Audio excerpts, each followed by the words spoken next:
బావా ఆ డబ్బుతో గేదెలు కొనమంటావా? అవి చంద్రహారం సినిమా డబ్బులు. మా ఆవిడికి ఓ చంద్రహారం చేయిస్తా. నాకెందుకు బావా, నువ్వు సొంతంగా సినిమా తీస్తా అన్నావు కదా, దానికి వాడు.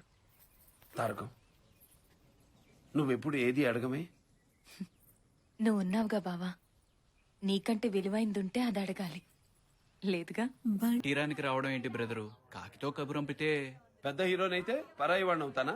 తమ్ముడు నిర్మాతగా సినిమాలు చేద్దాం అనుకుంటున్నాం. భేష్ తోటరాముడి సొంత బ్యానర్ లో మొదటి సినిమా అంటే పక్కన పెద్ద దర్శకుడి పేరే ఉంటుంది. కేవీ రెడ్డి గారా, ఎల్వి ప్రసాద్ గారా? తాతినేని ప్రకాశరావు అని.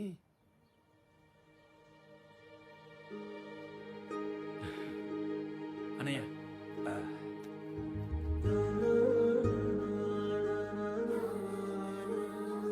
తీసుకోవయ్యా. నీ పిచ్చి పుల్లయ్య కదా అన్నయ్య చెప్పాను ప్రకాశం, అదే చేద్దామన్నారు.